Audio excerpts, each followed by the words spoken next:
Ngayon naman po, pagnilayan natin yung narinig nating ebanghelyo. Alam naman natin na ang umpisang linggo na yon ay tinatawag na linggo ng palaspas. Dito na nabasa kung ano yung tatahaking landas ni Jesus. Nagsimula sa pagpasok niya sa Jerusalem hanggang sa magtatapos ito sa pagpapapako niya sa bundok ng Golgotha. Ano ba yung pwede nating pagnilayan dito? Kung nakinig po kayo maigi dun sa ating ebanghelyo, lalo na nung nakapako si Jesus, sinabi niya na, Ama, Ama, bakit mo ako pinabayaan? Isa po ito sa tinatawag natin na 7 last words pag tayo po'y makikinig ng 7 palabras o yung tinatawag na 7 last words.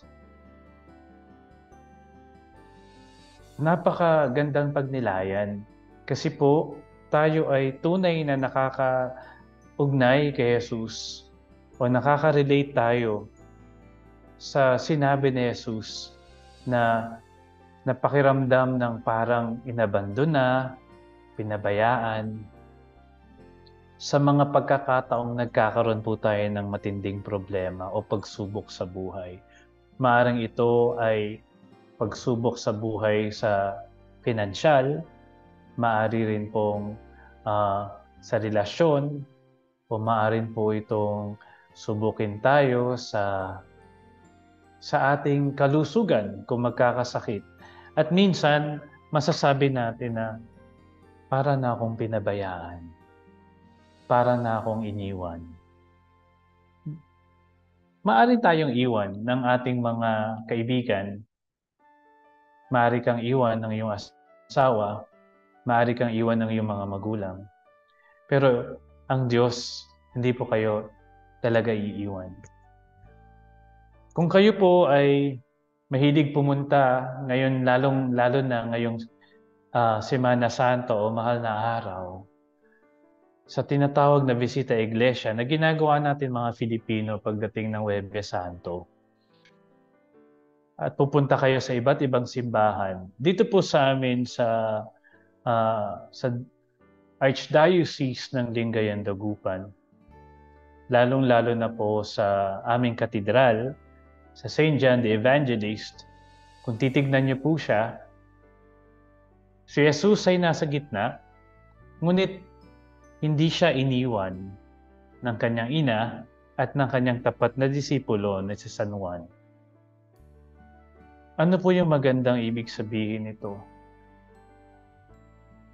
Na sa ating mga sinasapit sa buhay, sa ating mga matitinding problema, kailanman hindi ka iiwan ng Diyos.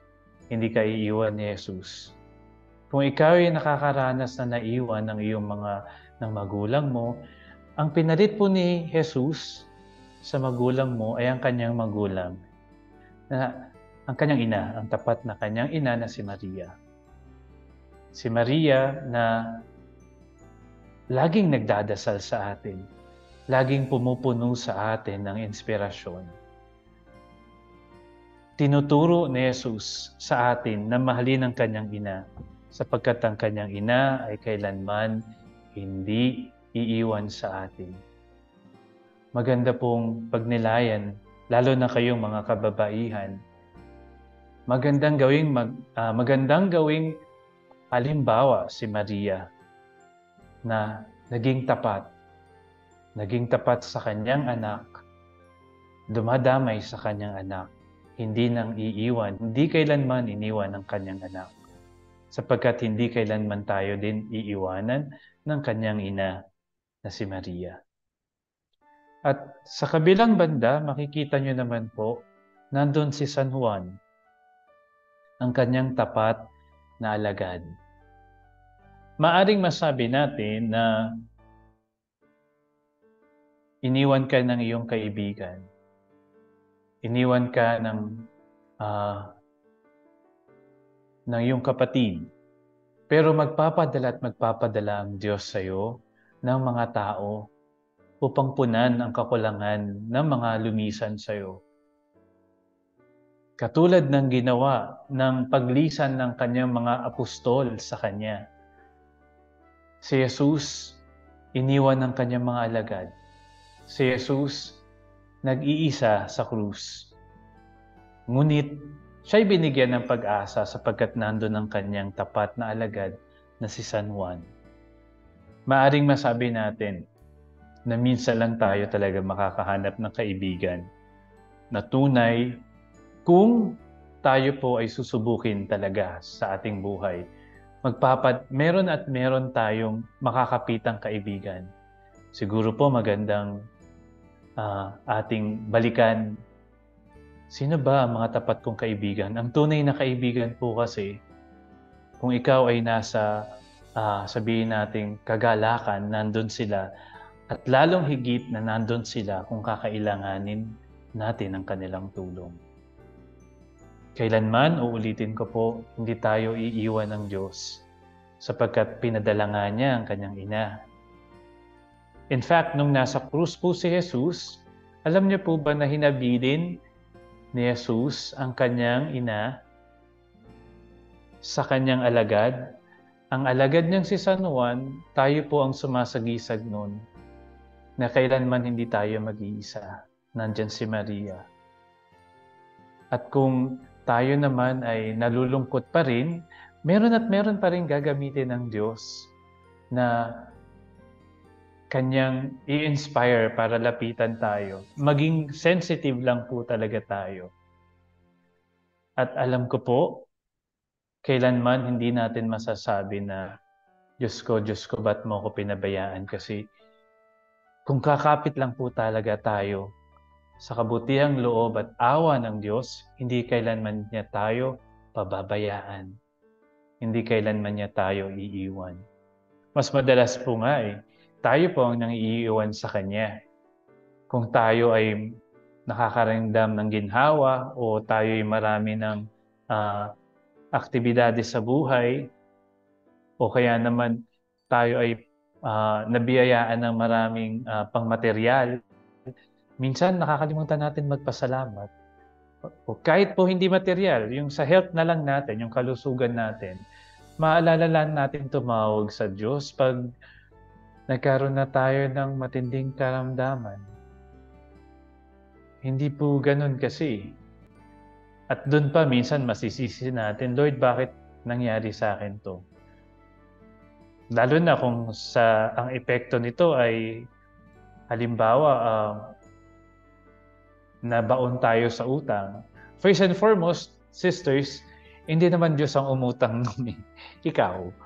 Hindi ka narunong, hindi mo na-manage yung money mo. Tapos biglang ang sisi mo, Lord, ba't mo hinayaan to? In the first place, pinagdasal mo ba yung plano mo? O ikaw lang talagang gumawa nun? But then again, sa mga maling desisyon natin, hindi naman tayo iiwan ng Diyos kung patuloy tayong kumakapit sa ating pananampalataya. Katulad na nabanggit ko kanina, magpapadala ang Diyos sa atin ng mga tao upang tayo ay makaramdam muli ng Kanyang presensya sa pamamagitan ng Kanyang mahal na inang si Maria at ang Kanyang tapat na tagasunod na si San Juan Evangelista o si San Juan, ang Kanyang pinakamamahal na apostol. Muli, ang aking pong imbitasyon sa inyo ay ipagpasalamat ang mga taong iyon na ginagamit ng Diyos upang tayo ay magbigyan muli ng pag-asa. There would be the presence of the Blessed Virgin Mary in us, hindi siya mawawala. There would be faithful friends who would be with us, hindi rin sila mawawala. Kung magiging sensitive lang din po tayo, damhin sila at ipagdasal na sila ay laging nariyan para sa atin. Kailanman, mga sisters, hindi tayo iiwan ng Diyos. kung hindi din tayo bibitaw sa ating pananampalataya. Amen.